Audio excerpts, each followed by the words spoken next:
En la parte final de Visión Integral vamos a tener una interesante conversación con Daniel García, que es nuestro analista internacional, que nos tiene acostumbrado a su interesante sección para tratar los temas internacionales, y hoy lo vamos a hacer de manera diferente. Así que, Daniel, ¿cómo anda todo? Todo muy bien, buenos días, buenos días. Qué bueno, qué bueno. Mire, como tenemos tantos temas, ya decidimos no darle una sesión, sino que hiciéramos este conversatorio para que usted nos actualizara sobre la situación política, internacional, económica, política, toda la tensión que estamos viviendo en Europa, en Indo-Pacífico, toda esta situación que tenemos en el mundo, que de repente no sabemos cómo lo que va a pasar. Y empecemos tomándole la temperatura, escuchando su opinión sobre la situación global, la tensión, el recrudecimiento de la guerra Rusia-Ucrania, los últimos acontecimientos. ¿Qué le parece? Vamos a ver. Mira, lo primero es que la situación hoy se está definiendo un poco más clara dentro de los dos aspectos que dominan la coyuntura internacional. O sea, el bloque representado por China, Rusia, los BRICS, etcétera, está definiendo muy bien su posición. Están articulando las medidas que le permitirán prácticamente dominar el mundo. No dominarlo al estilo anglosajón, al estilo occidental, sino más bien a través de la influencia, de la conquista, de la oferta de sus programas de desarrollo, la amplia gama de temas políticos que tienen, desde el respeto a la soberanía de los pueblos, el asunto del nacionalismo, el desarrollo de por sí de la población, sin incluir los temas internos de cada país, porque eso se respeta. Y a partir de ahí, pues, notamos un amplio plan de desarrollo infraestructural que va desde el norte de Europa al sur de Euroasia, hasta el mar Arábico, con lo cual pretenden resolver el problema del tráfico internacional a través del canal de Suez, del Atlántico, y garantizarse así el mercado tanto de compra y venta de materias primas como también de mercancías. Desde ese punto de vista, están creando lo que llama el corredor norte-sur, están creando un gran desarrollo vial entre Irán, Pakistán, la India, Rusia, Kazajistán, hasta la vuelta de Mongolia, a través del gran oleoducto Fuerza de Siberia 2, que se va a implementar, o se está implementando ya, firmado por China y Rusia, con la finalidad de traer una afluencia de energía a China, particularmente, que es la más demandante de recursos energéticos actualmente, y por eso se está tratando de resolver este problema, agregándole el hecho de que la política de comercialización de granos, o sea, a partir de la ruptura del acuerdo de los granos del Mar Negro entre Turquía, Ucrania, la ONU, etcétera, y que Occidente nunca respetó, nunca estuvo de acuerdo en cumplir las demandas rusas, a pesar de que firmaron por ello. Entonces, desde ese punto de vista, Rusia se está garantizando el suplimiento de las exportaciones en sentido general, exportaciones de granos en sentido general, tanto al África como también al Indo-Pacífico, a Euroasia, hasta la India, a través de estas infraestructuras que se están construyendo. O sea, ya Rusia no va a necesitar esta flotilla de barcos, aunque sí para algunos países del África, para poder repartir sus granos, vender sus granos al mundo de aquel lado, no el mundo occidental, sino el grupo de los BRICS, al sur profundo y a los países africanos. Usted dice que los BRICS, ¿verdad?, más todos los aliados que entran, ¿no?, van dominando, o sea, diría como que van dominando el mundo, o sea, son los que van a tener las mayores influencias en términos políticos y económicos, ¿no? Correcto. O sea, usted habla, pero que un dominio de una manera, de un estilo diferente. Exacto. O sea, me refiero a que la política que ha seguido Estados Unidos de hegemonizar con los países, de no permitir que los países se desarrollen por temor a la competencia que esto lo puedan hacer.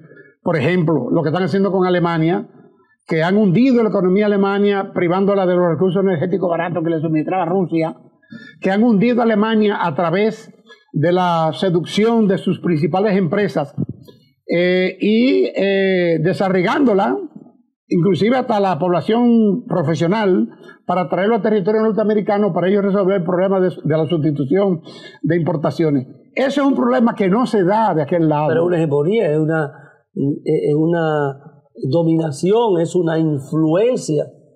Más que influencia, es la típica dominación hegemónica que ejerce Occidente, que ejerce Estados Unidos como líder occidental. Pero que con todo eso es diferente. No son matices, son realidades concretas que se ven a simple vista. Cuando tú hablas de matices, tú estás tratando de ocultar algunas apariencias con la finalidad de hacerla pasar mejor. Pero en este caso no, Estados Unidos es a lo crudo que va. Fíjate los golpes de Estado que dieron, las invasiones a países que hicieron, todo eso con la finalidad de ellos garantizarse su hegemonía.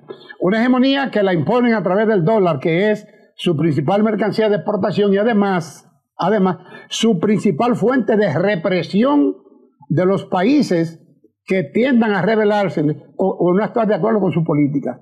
Pero lo importante en este caso es que los valores que representa el nuevo orden mundial expresado desde el punto de vista de Rusia, China, los BRICS, etcétera, tiene por finalidad respetar al ser humano dentro de su plan natural, no a partir, como tiene Occidente, de estos criterios expresados por Klaus Schwab, el presidente del Foro Económico Mundial, donde plantean resetear al ser humano desde el punto de vista diferente a como lo ha creado la naturaleza. Comenzar a crear modelos de alimentación totalmente bioquímicos. O sea, ver el ser humano de otro punto de vista, inclusive la tragedia que tiene Europa hoy a nivel de población, de una tasa de natalidad mínima. Y negativa en muchos casos. No, mínima, que no le permite ni siquiera sustituir generaciones. O sea, esa situación, que es una de las grandes crisis de Europa, primero, le priva de tener recursos humanos apropiados para mantener un aparato productivo. Segundo, le priva del nivel de población que requiere Europa para poder mantenerse como una potencia. Porque hoy la población es determinante. Fíjense cómo la India, China, etcétera, han subido y es gracias a su población. Pues Europa tiende a descender en todos esos niveles. Además, otro factor muy importante de Europa es la falta de soberanía. Europa es un país totalmente avasallado por la política occidental y particularmente por Estados Unidos. Ya decía ahorita que Estados Unidos, con tal de no tener competencia, ningún país europeo le pueda competir, prefieren dejar a Europa sin energía, como ha ocurrido con Alemania. Hay una subordinación de Europa a los Estados Unidos. Absoluta. Y el ejemplo lo dan los dirigentes europeos, por ejemplo, la presidenta de la Unión Europea, Ursula von der Leyen, que es una mujer incapaz de disentir de un criterio expresado por Biden. Por ejemplo, Borrell, incapaz de disentir de cualquier política que le trace la Secretaría de Relaciones Exteriores norteamericana. O sea, Europa está vendida a Estados Unidos y quien está pagando la consecuencia de esto es la población. Señores, Europa va camino a quedarse sin comida. Esto es lo más triste. ¿Por qué? Porque el acuerdo del grano le representaba un 46% de la alimentación al pueblo europeo. Tú dices con los acontecimientos que se han dado a raíz del bombardeo al puente de Crimea, ¿no? De Odessa. El puerto de Odessa. pero que se desencadena a raíz del bombardeo que se da en Crimea, ¿no? Sí, pero esos son efectos. El problema fundamental es cuando ya Rusia decide, la suspensión del acuerdo de grano. Rusia decide salir, ¿no? Sí. Bombardea los puertos de Odessa. Bueno, vamos por parte. Hay un bombardeo. Sí. Vamos por parte, mira. Lo primordial aquí es la ruptura del acuerdo de grano. Y Ucrania, en venganza de la ruptura del acuerdo de los granos, bombardea el puente de Crimea. Al bombardear el puerto de Crimea... Yo creo que Crimea se había dado primero. No. Ocurre lo siguiente, que Zelensky, el presidente ucraniano, se vanagloria de que tendrá la posibilidad de sacar los granos a través de las costas de Rumanía y de los puertos del Danubio, del río Danubio que desemboca ahí mismo en el Mar Negro. Entonces, Rusia le dice, está bien, eso es lo que ustedes plantean. Entonces, Zelensky, como una demostración de fuerza, motivado por Inglaterra, que es el país más rusófobo que hay, Inglaterra, Gran Bretaña, esa gente odian a los rusos de una manera genética. Entonces, esa situación lo lleva a bombardear otra vez a Crimea. Inclusive, una base militar rusa, que no lo hacen desde el punto de vista de Ucrania, desde la costa de Odessa y de Rumanía, sino que hay unos barquitos pequeños que le ha fabricado Inglaterra, y a través de ese barquito hacen una vuelta circular alrededor de la isla de la Culebra y de ahí lanzan los drones. O sea, eso lleva a Rusia a decir, ustedes deben atacar con todo. Pues mira, yo tengo mucho con que responder. Entonces ahí viene y le dice, y bombardea el puerto de Odessa, donde destruye la infraestructura para la exportación de grano y también una serie de almacenes y emplazamientos tomados como resguardo de las armas que llegaban a Ucrania a través del puerto de Odessa y a través de los mismos barcos graneros, porque ese es el problema que hay, de que Occidente engaña a Rusia con el problema del acuerdo del grano y también la engaña a través de utilizar los barcos graneleros para llevar armas a Ucrania. Y ahí es que Rusia dice, esto es así. Pues entonces, vamos a cerrar esto definitivamente y bombardear los puertos. ¿Qué va a implicar con ese bombardeo? ¿Qué va a implicar en términos para la población mundial? El hecho de que Ucrania no podrá exportar mínimo, yo pienso, ¿no? La exportación de Ucrania va a ser mínima, la que puede hacer. O sea, se va a afectar el abastecimiento mundial de granos. De la misma Rusia y de Ucrania. Mira, ¿y qué implica eso para la población? Esa es una visión mundial. Esa es una visión errónea de enfocar el problema del grano, porque no es la población mundial. Inclusive Occidente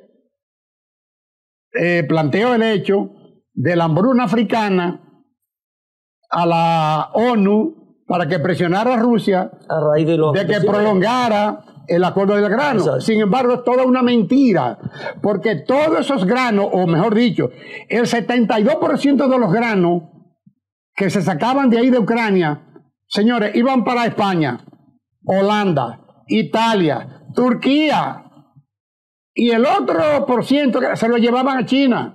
O sea que África no recibió un grano de ahí. El abastecimiento era para Europa. El abastecimiento de Ucrania. De Rusia. No, el abastecimiento de África.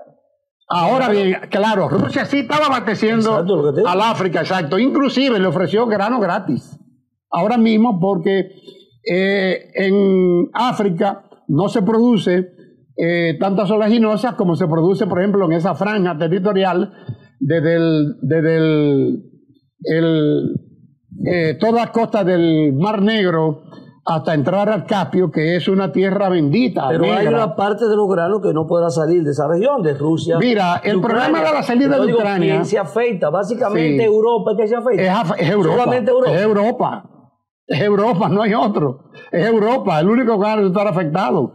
Y Europa será afectado precisamente por las políticas individualistas y erróneas que la misma Europa ha construido para sus miembros. Por ejemplo, el grano de Ucrania se puede sacar por tierra, vía ferrocarril, por Polonia, por Hungría, por Rumanía. Pero ¿qué pasa? Que estos países son los primeros que han protestado contra el grano ucraniano en suelo europeo. ¿Por qué? Primero, porque usa fertilizantes que no están certificados por Europa, porque usan una serie de mecanismos para la producción que también son sancionados por Europa, y además, que es lo fundamental, este grano viene a sustituir el grano que estos mismos países europeos están produciendo.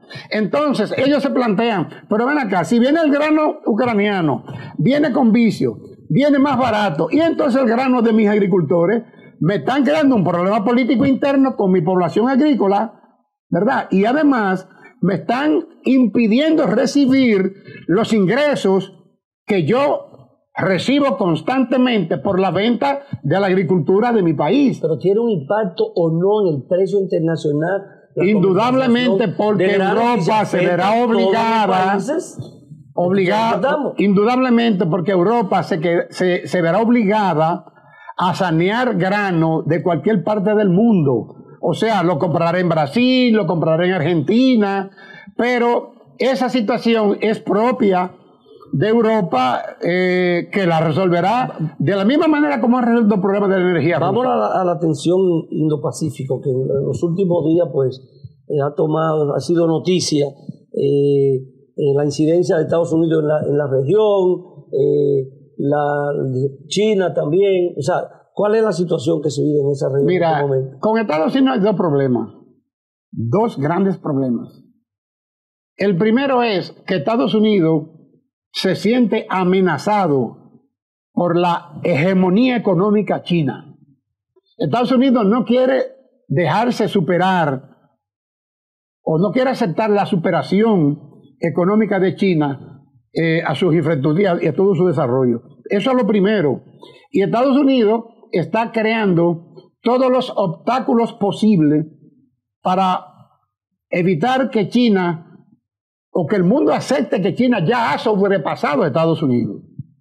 Y inclusive está incurriendo en provocaciones. No es solo el problema de Taiwán, porque Taiwán es un problema relativo a los semiconductores. Es que Estados Unidos no tiene semiconductores, no produce semiconductores, lo necesita importar de Taiwán. Pero ¿qué pasa? Que Taiwán, así como lo pinta Estados Unidos, es un país que tiende a independizarse, a ser una colonia norteamericana, lo cual es totalmente falso. La economía taiwanesa, señores, está totalmente dominada por la economía china. La élite su relación comercial económica y financiera de Taiwán está atada a la élite económica y financiera de China, del continente. Y los principales procesadores, o sea, ¿cómo que se llama esto? Se me ha olvidado el término. Donde se fabrican los chips, esos grandes almacenes, la fundición, es la palabra. Las grandes fundiciones para la producción de los chips está en China, no en Taiwán. En Taiwán lo que hacen es hacer una parte que es la de llevar al plano de puesta en producción, y China es realmente quien lo fabrica. Entonces hay una relación biunívoca, vamos a llamarle así, entre China y Taiwán, que es difícil de romper, que Estados Unidos no la va a romper. La tensión viene porque Estados Unidos quiere tener más presencia en la zona y China entiende que es su área de influencia o de mayor influencia. Lo que pasa es que Estados Unidos no quiere no solo más presencia en la zona, Estados Unidos quiere dominar la zona para poder dominar a China. Y para eso está creando... Se habla que se quiere tener bases militares como una OTAN en esa región. La OTAN está metida porque tiene oficina en Corea del Sur, oficina en Japón, oficina en Tailandia, en Australia. O sea que las mismas bases norteamericanas son las bases de la OTAN. Señores, es que la OTAN y Estados Unidos es lo mismo. No hay diferencia. OTAN, Occidente, Estados Unidos, todo eso es lo mismo. Y importante decir, por eso la guerra que se da en Ucrania es una guerra tendiente a resolver este tipo de problemas, este tipo de contradicción que se da entre Estados Unidos y aquel nuevo mundo, entre Estados Unidos y China, entre Rusia, China y la OTAN. Y esta guerra realmente va a terminar, señores, cuando se logre derrotar a la OTAN. Esto no es un problema de ahora. Esta guerra podrá conseguirse un espacio de alto el fuego, algo así, pero la guerra continúa. Y continúa porque tiene demasiados aristas. Esa celebración de Corea del Norte, 70 años, ¿no? de ese conflicto Corea del Norte, Corea del Sur, y solamente, bueno, la presencia de Rusia, China y Corea del Norte, que son los países que le apoyan. ¿Qué le parece? Mira, lo de Corea del Norte es un caso especial, porque los norcoreanos tienen al frente a Surcorea, que es una plataforma militar creada por Estados Unidos precisamente para contener a Corea del Norte y a Rusia. Ese es el objetivo de Corea del Sur. Situación que se tenía con Japón, pero ante la situación que se creó con Shinzo Abe, el pasado ministro de Japón, que se le dio un golpe de Estado precisamente porque tenía una política independentista, o estaba comenzando a establecer una política independentista, se le dio un golpe de Estado y él hizo política para robustecer su partido, y en ese caso de hacer política también lo mataron porque se le cogió miedo. O sea, la élite económica internacional le cogió miedo a Shinzo Abe, porque además se estaba firmando con Rusia un acuerdo sobre el problema de las Islas Kuriles. Y la independencia del ejército de Japón, de la tutela norteamericana, es un cuco que Estados Unidos no soporta.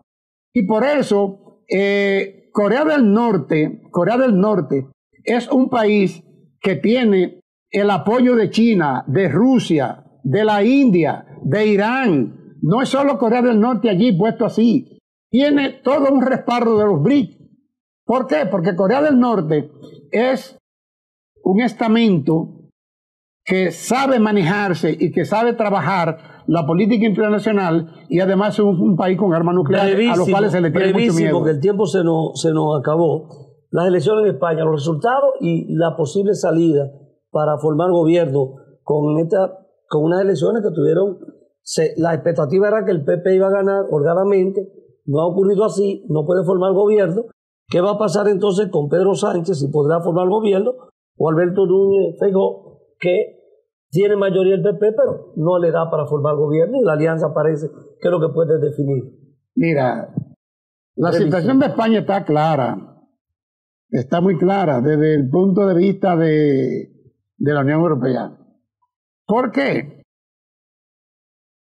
Primero hay que tener en cuenta que Pedro Sánchez es un delfín de George Soros. Y de esas familias multimillonarias y de los oligarcas financieros británicos. Porque ha hecho un gobierno en España como ellos mismos no pensaban que iba a ser efectivo. Por ejemplo, Pedro Sánchez ha favorecido a Marruecos, que es un estamento norteamericano aquí, con una serie de privilegios, una serie de inversiones, y eso ha traído por consecuencia el quiebre de muchísimas empresas europeas. Sin embargo, lo que ha hecho Pedro Sánchez con Marruecos es un mandato de la OTAN. ¿Por qué se ha propuesto a Pedro Sánchez como sustituto del secretario general de la OTAN? ¿Por qué se plantea a Pedro Sánchez en posibilidad de sustituir a Ursula von der Leyen? ¿Por qué? Porque Pedro Sánchez es un individuo, es un utilitis que le ha creado toda una plataforma de ejercicios políticos gubernamentales a la Unión Europea, como no se lo ha ofrecido ningún otro dirigente español. ¿Qué pasará? Ya no queda un minuto. Pedro Sánchez será reelegido sea, que ¿Por habrá la qué? posibilidad de hacer una ¿Por qué? mayoría. Porque, de hecho, él es muy vivo, él es un gran negociador, tiene el respaldo de Soros, tiene el respaldo de la Unión Europea y va a ser reelegido porque va a negociar con Puigdemont, con todos los que tengan 2 o 3 diputados sueltos por ahí, para él hacer el quórum que requiera, que son 172, 73 votos para poder ser elegido. O sea, no creo que el adversario de Pedro Sánchez, aunque inicialmente haya sacado más votos populares, porque mira lo que ocurre. Allí en España, el presidente no lo elige la votación directa. Claro que no. Lo eligen los congresistas, los diputados. Y el que tenga más diputados, pues... El PP tiene más diputados, pero lamentablemente no puede hacer mayoría. No puede hacer mayoría. Con los aliados que tiene. Con los aliados que tiene. Hemos llegado al final, así que muchísimas gracias por esta conversación. Gracias a ti y pasen buen día. Bueno, gracias a usted, amables televidentes. Ha sido un placer compartir su espacio Visión Integral en el día de hoy. Y le dejamos hasta la próxima semana, si Dios nos lo permite.